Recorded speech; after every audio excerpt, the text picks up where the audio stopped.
Cool. And I'll edit the beginning.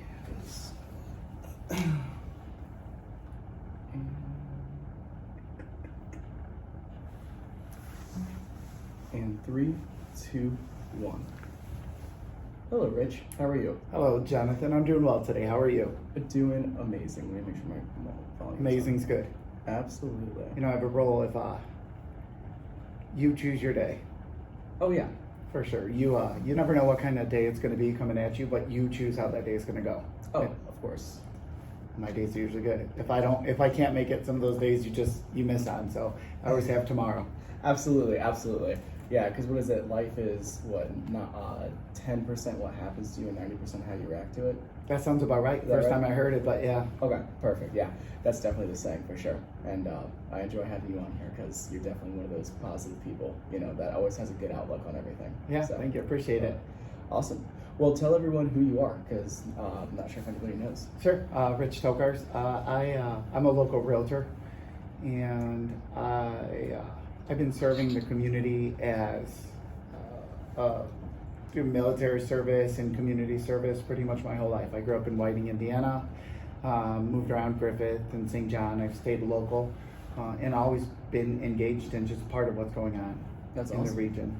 Yeah, absolutely. So let's dive into that too, right? So I know that the reason why we're having you on the podcast here today is to talk about, the more veteran-specific kind of things, right?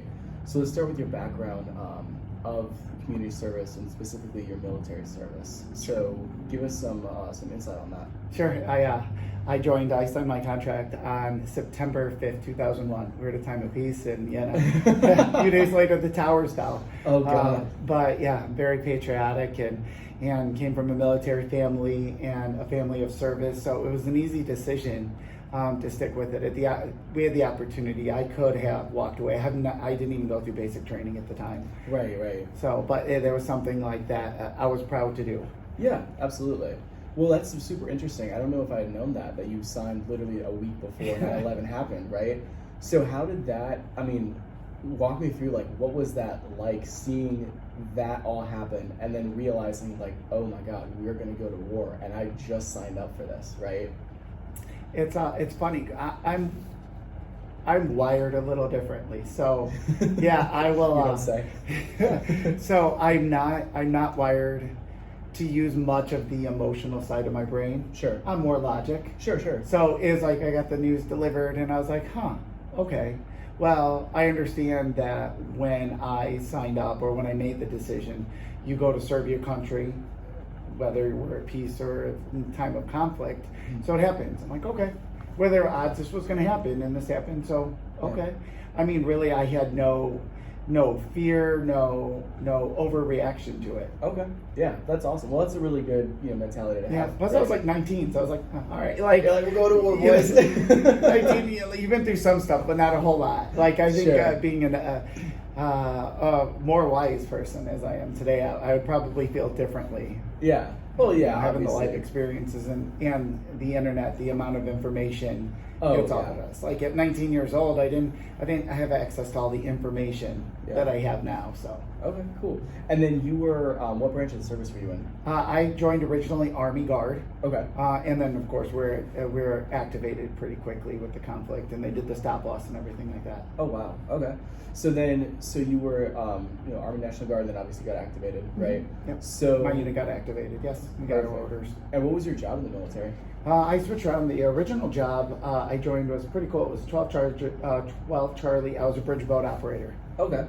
I call myself a captain. That's a little inflated. But I operated these MK2 boats. They pretty much they would be float bridges that were built by the engineers, which I knew how to do as well. And it would be able to pull artillery and supplies and stuff across waterways if there wasn't an accessible bridge or things like that. Oh, so we're able to build bridges. We're able to transport across water. They eliminated the job, so after that I had a few options I could take. So I went the route of what is a 62 Echo, which is heavy machine operator. I got trained how to build roads, clear areas if we needed it locally for some of our bases or whatever we needed, and then some of our specific mission tasks were to build barricades and stuff for the voting stations. During the time of activation is when Iraq did their first elections. Okay. So then those polling sites had to be protected. There you go. Yeah, so. There you go, for sure. I love that. That's super awesome. So you got in 2001, right? When did you exit the service? I exited, was it 2004? 2003, 2004 time. Okay, gotcha. Yeah, I don't know. I probably should know my date, but that's fine. yeah, I got injured pretty bad. I ended up with an honorable medical discharge. Okay. Yeah, I wasn't fit anymore to go overseas, and unfortunately, if you're not fit as a soldier to go overseas, then I wasn't fit to be a soldier here. Gotcha. Domestically. So yeah, I got my honorable medical discharge. Yeah. Do you want to talk about what happened, or do you want to move on to the next? No, we can move on. Okay. Yeah. I got you. Okay. No worries. So then, after that, you ended up. What did you pivot into after that, as far as career-wise? Oh, so I was career-wise at that time. I was in retail, and I quickly moved up through the ranks of the retail environment. It actually wasn't my career path or goal at the time. Sure. But I got promoted so quickly. Yeah. That you don't say no. Right. Of course. Not Absolutely. knowing now, I know differently. But yeah, sure, I'll take the promotion. Yeah.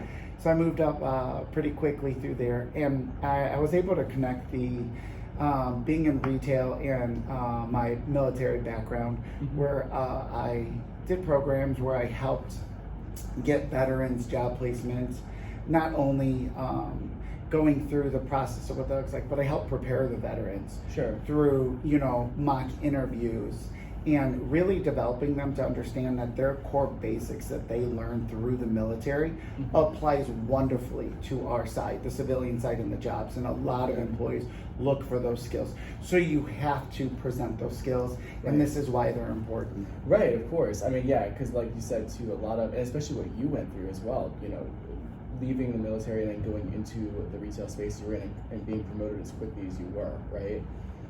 Obviously, a lot of that's from transferable skills and then just who you are as a person, right? So being able to give back and coach to the other service members that you come in contact with to help them exceed. I've seen that on the real estate side too, right? Right. So, obviously you have a passion for helping move people along in furthering themselves, right? Yes, any way possible, whether it's, I love the mindset piece, it's about their health and whatever they need. And like you said, that went all through my career in retail and transformed dramatically in real estate, because as working for a corporation, I was limited on what I could do. The programs had to be approved. But as a real estate agent, you're an entrepreneur, you're running your own business. So now I had the freedom to do what I wanted. Yeah. And support our community heroes the way I want. So it opened up a lot of doors and things. I mean, it's one of those stories, like I couldn't even imagine where I am now 18 months ago, 2 years ago, in terms of helping our community heroes. It just took off that quick, and it continues to, yeah. That's awesome. Well, tell us about some of the things that you're doing. So as an agent, like shortly after I became an agent, another local agent, wonderful individual, Mark Keene, introduced me to a program called Homes for Heroes. And I speak so highly of Mark because he has this same drive for our community heroes that I have to. He does it because of their sacrifices and what they did for us. Right. He doesn't use it for marketing or to say, hey, look at what I'm doing. He doesn't want to put it out there or something like that. He's like, no, I do this because I want to give back to them. I respect them, and I don't care. Nobody needs to know about it. It's just important that I do. It's me. Right, of course. So I always give a shout out to Mark Keene for introducing me to the program. So I did some research on it, and I joined them, and it's a way where I could give back financially through my commissions. I give back 25% of my commission to any hero I serve. So it's first responders, veterans, it's educators, and healthcare workers. Okay, that's super cool. So it was sort of the first check I ever gave. I explain it like this, like I'm also a very religious person, and I have a perspective on life and what we're meant to do here.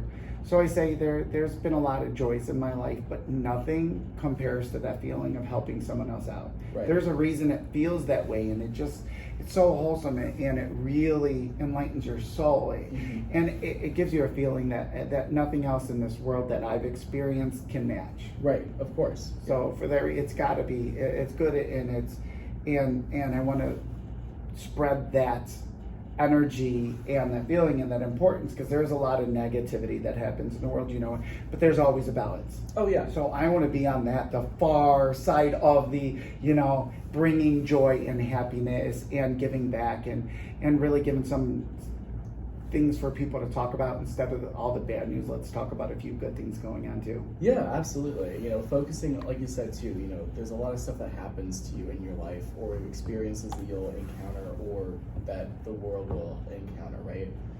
But if you can be, if your perspective can be on the right side of that, and then also your actions can be on the right side of that too, you'll make the world a better place, Yeah. one interaction at a time, right? Yeah, I like how I started talking about, being on the logical side of things, and then that part of it's like all that joy, all the emotions I explained. Yes. Yeah, so I'm not emotionless. I just, they come out in different areas. Oh, of course, absolutely. I think it's like it's probably when you're dealing with yourself or your choices that affect you, you're definitely more logical.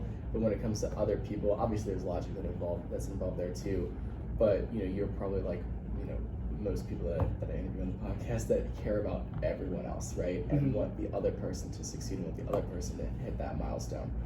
Yeah, So, if you're interviewing a lot of successful agents in real estate, individuals, that's a big part of what makes us successful. Right. We're driven by that, by Right. taking care of others and enjoying that process and being part of it, and that goes a long way for being successful, because that's what we should be doing. Oh, of course. Well, and that's like, and again, a lot of agents that I talk to or that I work with, they do have that characteristic, right? Where they want to give back, they want to, make the world a better place for the client that they're working with. They want to help them succeed, all of those things, right? The reason why I wanted you on the podcast here, and one thing I think that you do really well is, actually being active in the communities, right? And doing, maybe it's hosting events, right? Or throwing fundraisers, or, showing support to all the different but all the different programs or entities, right, that support veterans. So for example, wasn't there a bike ride that was, I think got rained out there, right? Yeah, the Bro Ride, part Okay. of Operation Charlie Bravo. Yeah.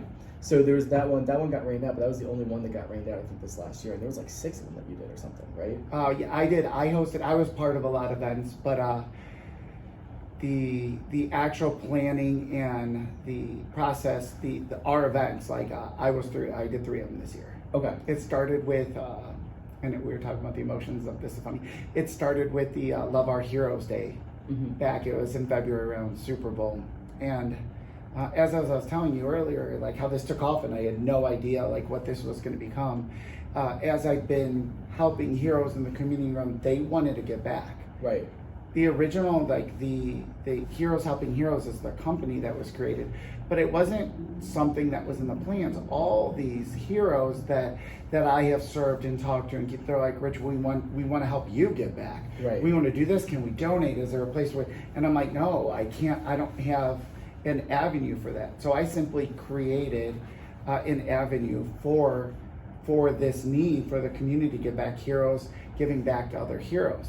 And our first event, the Love Our Heroes Day, it was I got overwhelmed at the end of it. When towards the end of the event, you do the raffles and stuff, and you jump up and you give kudos and you give a little speech. But I was just telling everybody there how overwhelmed I was by all the phone calls and support and people writing checks and all this other stuff. Up to the point that it was always me driving it and pushing it.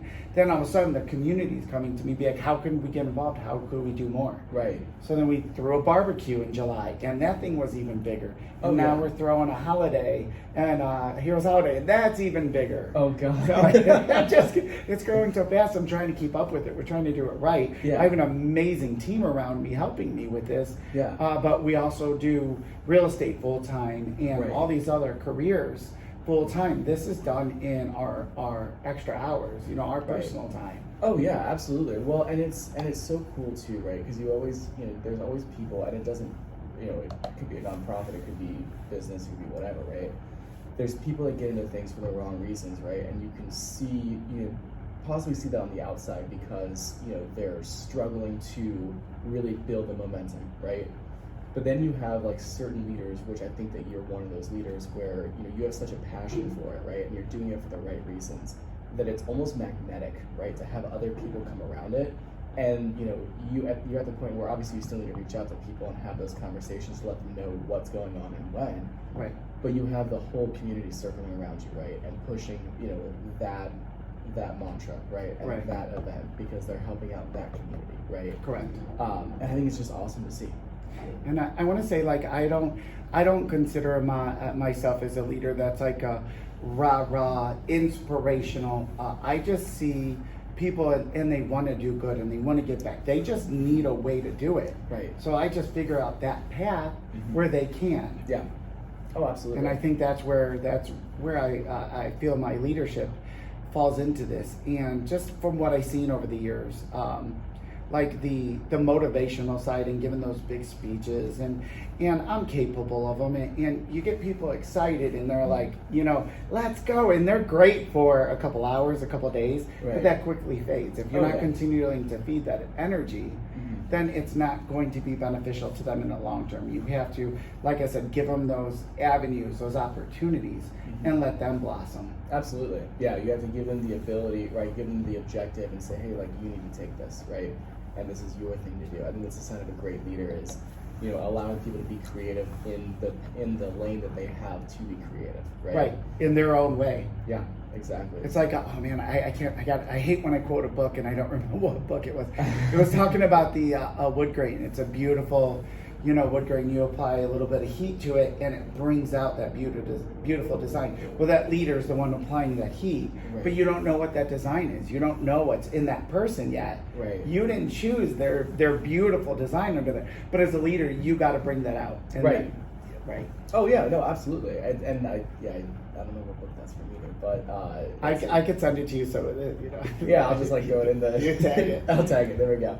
No, I love that, and that's so true, right? Because at the end of the day, as a leader, you're not going to make anybody into something that they're not, right? You're going to bring out the good qualities of them, and fortunately enough, in your circumstance, that's you're surrounded by the right people that have those good qualities, the good grains, Right, and I got the book. I'm sorry, I'm Jonathan as you were talking, so people are listening. A couple people can see us through the video, but I jumped on my phone as Jonathan was just talking to get the name of the book. It's in my Audible file, but it's The Go-Giver Leader. Oh, perfect. And who's that by? David Mann. Okay, perfect. Love it. So let's talk about your real estate career, right? So you obviously got into real estate. You're one of the best agents I think in the area, and also specifically when it comes to understanding veterans' needs, right? You're definitely like top of my list for when it comes to a veteran client, right? So how did you discover like how to do all of that, right? Did you like go through the process yourself? Was it trial and error? Did you read a lot of like different books on it, and specifically about like VA home loans, having veterans through that process of purchasing a piece of property, right? Yeah, all of the above. Okay. You get your information from reading. From a lot of it is from individuals like yourself who's gone through the process on the lending side, and you learned, and you keep me updated on the VA benefits. Right.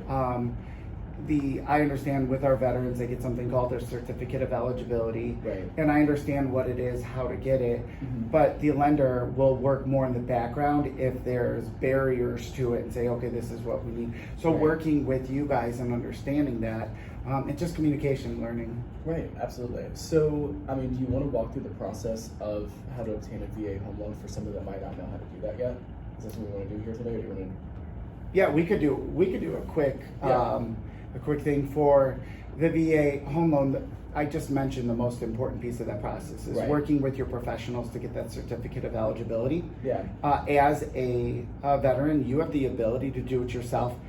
Just hand it over to the LO, the lender, it is so much easier. They have the fast track. You tell them you're a veteran, they'll get it for you, and they'll yes. So what is that, and why is it important? The certificate, it's one of the VA benefits. As we serve, we will get the benefits of homeownership, or the VA guidelines that allows us to benefit from that. However, not every veteran is eligible for it. There are some requirements based on your service time level, things like that. Sure. So what happens is there's a check process where, as a veteran, you'll apply for your certificate of eligibility. It will go through a process, get everything checked off, and if you met the requirements, you'll get approved for it, and you could get a VA loan at that point. Okay. So that's the important piece. Like I said, it's super easy. The VA lenders have all the tools in place in order to make that process easy. Yeah, no, absolutely. And, coming on the lending side too, that is honestly more important than income, like in my opinion, right? If I'm looking at a loan application and somebody wants to, apply for a VA home loan, I'm telling my team, like, we are not doing anything until we have that certificate of eligibility in. Because one, like you said, you don't know if the veteran's eligible or not based on their length of service, what part of the service they were in, obviously how long they were there, right? What was their discharge, things of that nature, right? Correct. And if you got to clean it up, like if everything's in place, it's a pretty quick process. Right. But if you got to clean it up, that's where, it's paperwork, it's this, and we never want to engage into a contract for that until we have it in place. That's my role as an agent.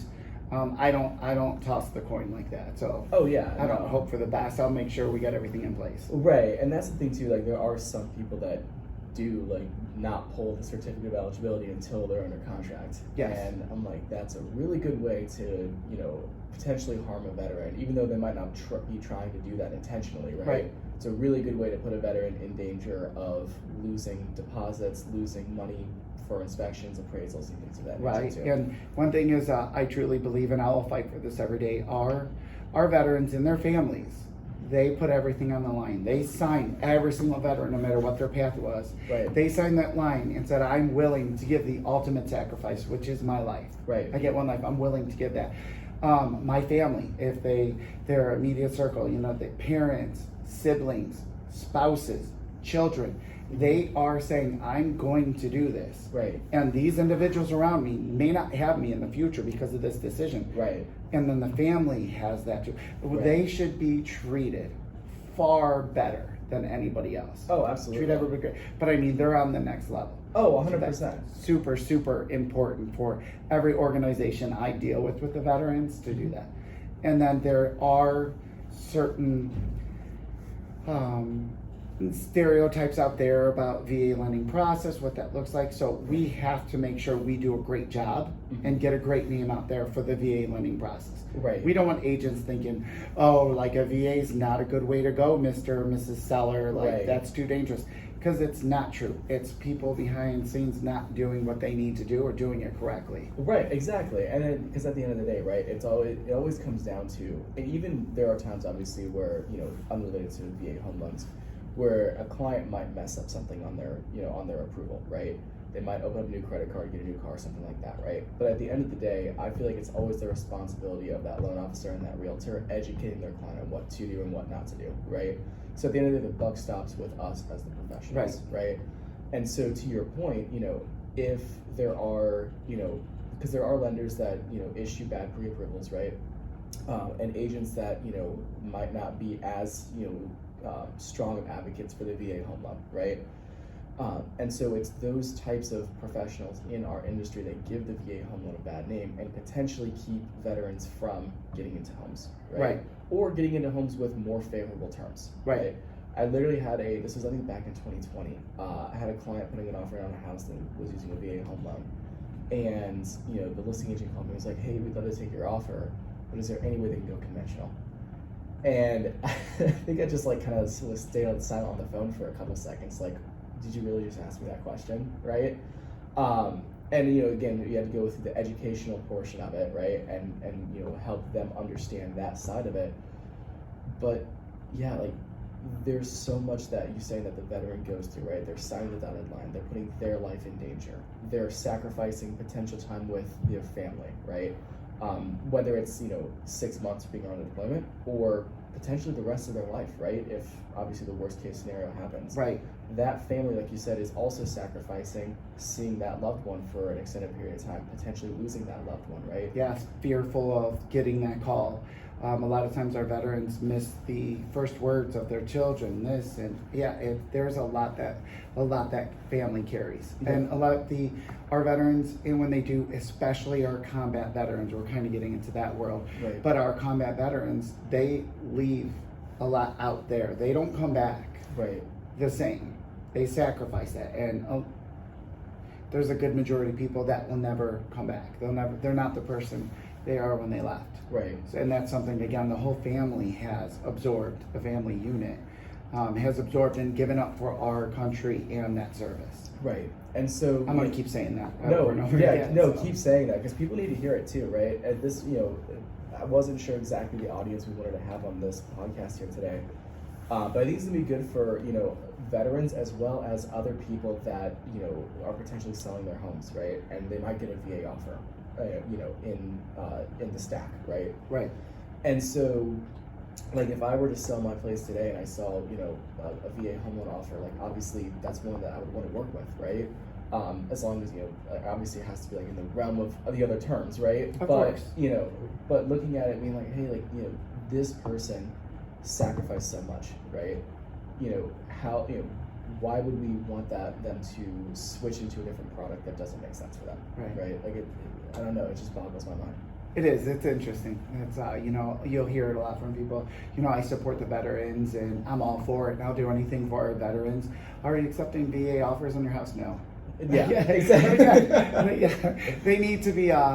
It comes from the agent too, and that's one of the most important roles I have as an agent, talking to everybody. The other side, the listing agent, about what that offer is in the VA. Some of them understand it, some of them don't. But I'll go through it, and when we look at a home, the seller has selected what kind of financing they approve, and Right. the VA is not always listed. Right. So I'll make that call, and I couldn't tell you. I should keep track of this. How many VA offers I got approved that they weren't accepting VA. However, I had spoken with that listing agent, which then got the confidence and understanding to talk to Mr. and Mrs. Seller. Yeah. And now all of a sudden they're like, oh, okay. But if you're as an agent on the other side, their opinion and the way they speak to their clients really impacts that client's decision. They trust us as individuals. So if you're not comfortable as an agent, or if you have some bad feelings towards it, then you're expressing that to your clients. Now your clients go in that direction. Right, of course. Not always, but sometimes the clients just know that this is what I want. That's all I want. Right. Well, but again, though, too, like if they're working with a real estate agent on the listing side, they're going to respect that agent's opinion, right, on the offers that are coming in. And that agent realistically can, obviously not steer the client into accepting an offer or not accepting an offer, but they're definitely going to have an impact on that decision, right? Whether they know it or not. And that's where, you're talking, to the listing agents, giving them the confidence of it. And realistically, too, like if it's a realtor watching this or someone that's thinking about selling their house at some point and they get a VA offer, really the only thing that the VA does differently than conventional loans as far as the inspections or the appraisals is that you need a termite inspection, right? And then, they're gonna look for anything in the house that would prevent it from being livable, right? So, there's really hardly ever a time where you're gonna have a conventional appraisal come in that's going to not ask for things that a VA appraisal would ask for. Right. So, because they're looking for, again, like health and safety stuff. Yeah, right. If you look through your ceiling and you could see daylight, because there's going to be issues. The bank's going to not assume risk for a home like that, for a conventional loan, as well as the VA inspectors. Like this isn't and let's put it in context. That VA appraiser's coming in and making sure that veteran's taken care of. Right. That the veteran's not being taken advantage of in what they're buying, and it's not safe for them, and they're not going to be able to live here in a couple months or even immediately. Right. Yeah. Absolutely. And again, like, you know, if you're concerned about a termite inspection, then like, you know, you probably shouldn't be selling your house, right? You probably should fix it up a little bit first. Yeah. Financially, it's not a lot. I pay for all the wood destroying insect inspections. Yep. I pay for all those for my veterans. Okay. It's one of the benefits of our veterans. So everybody knows our veterans don't pay office fees in a transaction. They don't pay for that wood destroying insect inspection. It's one of their benefits. Yeah. They're not allowed to pay for it. Absolutely. And that's an easy decision. So I waive all those fees. I don't charge them to anybody else, which has happened in the past. That's it. I don't need to. I will pay my part for that veteran. I pay for their inspection. I do everything I can for them. Yeah. Oh, absolutely. 100%. And then, so yeah, now the other thing that I've heard too, right, is that, you know, people talk about, oh, well, the veteran's not putting down any money, right? So, you know, they shouldn't need money for closing costs, right? What's your stance on that? There are still fees to the veteran. Right. It's a great program. They don't have, you know, the percentage down, but it's still a financial transaction. Right. Where there still are closing costs. Right. Yeah. So I fight for them in terms of their situation, just like anybody else. Yeah, absolutely. Yeah, and like you said, there's still obviously costs on the loan. You know, there's going to be title fees. You got to pay for your first 12 months of home insurance. You got to set up your escrow accounts. You got to do all this other stuff, right? So you're still looking at potentially $5,000 or $6,000. You know, worst case, right? If you're putting down zero, depending on the size of the home you're purchasing at. And, you know, yeah, so if the veteran, you know, sometimes, you know, veterans might not have all the money together, right? And they might need, you know, the assistance. But other times too, you know, people, like I'll have a veteran that, you know, has money to put down, right? But decides that they don't want to because they don't have to, right? And then the seller's like, well, if they have money to put down, why are they putting money down? And it's like, why are you pocket watching my client, right? Like they just don't, if they don't have to do it, why would they, right? Right. Like if you had 20% to put down on a house and you only put down 10, is there a problem with that, right? I don't think so. It's just your prerogative. You know? Right. And a lot of these veterans, you know, they're purchasing this home, maybe they're starting a family, maybe they have a family and they want to grow the family, or they have other things going on that they want to keep cash to the side. So it's really like, you know. Yeah, you don't ever go business. into the business of what they have lie.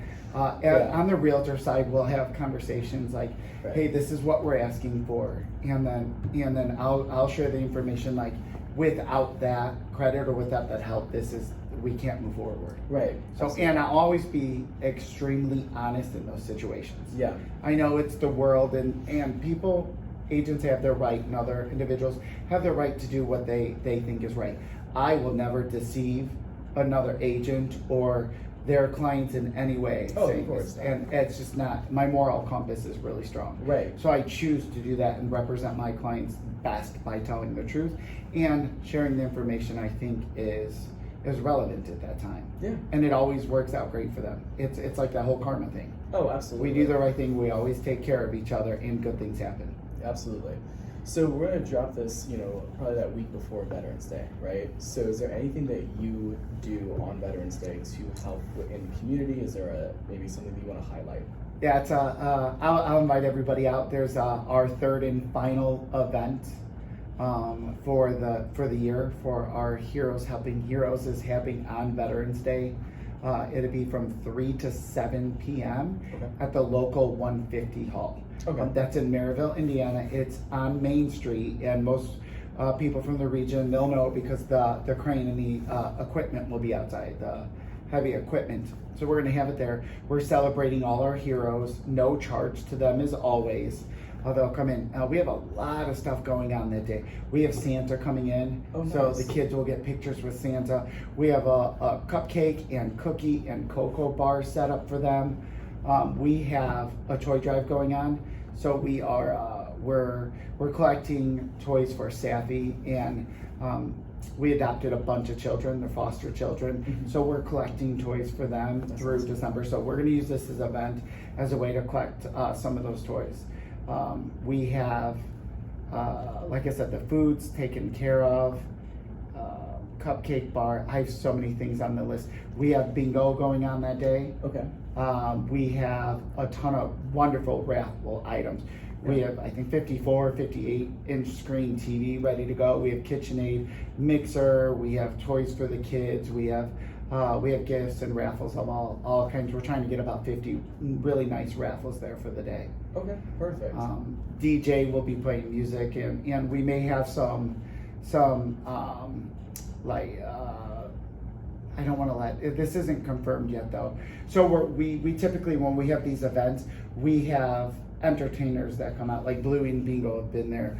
We have different types of dancers like that do arts, cultural dances, things like that. So we're looking to do some of those things as well. Nice. It's not locked in, so I never say it until I know for sure. Oh yeah, no, for sure. Well, no, I love that. So, is there, maybe like an email address or something that people can reach out to get more information on this if they want? Yeah, absolutely. It's going to be on my page. Okay. Rich Tokarz on Facebook. Yep. John, I'll get you all the information. Yeah. You could share it on yours. Yeah, absolutely. I can definitely share it. So if you just follow any of us, I'm sure you'll hashtag us and I'll tag you in it. Just check us out, and then you'll easily find. I created a Facebook event for it. Okay, beautiful. Yeah, I'll definitely share all the information. I'll be there, so we'll make that work. All proceeds are going to Operation Charlie Bravo. Okay. Which is a veteran organization out of Crown Point. They really help our combat vets and veterans in general. They're open to all veterans, reducing the suicide rate and giving these veterans tools and resources. And they have so many programs, and I don't want to, we could do a whole 30-minute podcast on what they do. Yeah. But they have so many different programs that help off our vets, and they've done multiple studies. There's colleges, professors, I don't know, but they've done studies and they've tracked the health and wellness of these veterans. And there's stories, I know some of them are my good friends, that this organization has saved their life. They didn't know what else to do. That's amazing.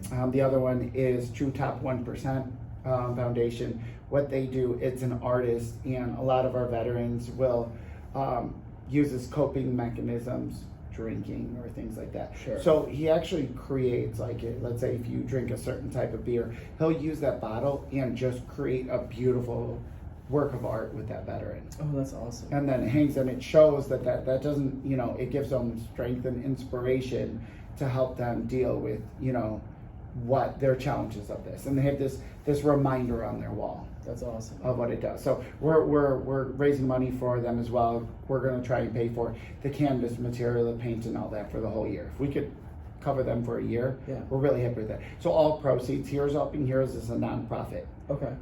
It doesn't. Nobody on the board and everybody who helps out and does this, nobody gets a dime from this organization. It all goes to our heroes. Do you guys have like a GoFundMe for this too? We kind of donation. Yeah, we have a couple of sources. Again, if you go on the Facebook page, there's a PayPal account and stuff like that. And people, when we do our cupcake drives for it, or when you go to the event, it's an Eventbrite link to sign up for it. You can make a donation there as well. Okay, perfect. Yeah, what I'll do is I'll post that in there as well. Perfect. Right? So if anyone feels compelled, even if it's $1, right? Yeah. Anything Oh my gosh. to Yes. help with, anything to help with these missions. I firmly believe that this is one of the best things we can be doing, is to help out the people that have sacrificed so much to, keep us free and keep us, in our homes. So I love it. Something else I do every year, and if you want to come out and help your veterans, there are veteran homes. There's different places you could go to. One of the things I love to do, and I do it every year, I'll go to a local nursing home and celebrate the veterans there at the nursing home. Have a presentation for them. We'll pin them and give them. And these individuals in these nursing homes and the ones who are served, they're in there for a reason. So it's a really heartwarming day that I do this every Veterans Day. I love that. That's awesome. Oh. Uh-oh.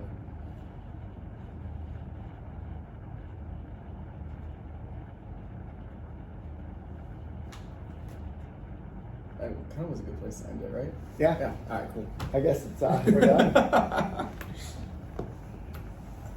Perfect. So, let's stop.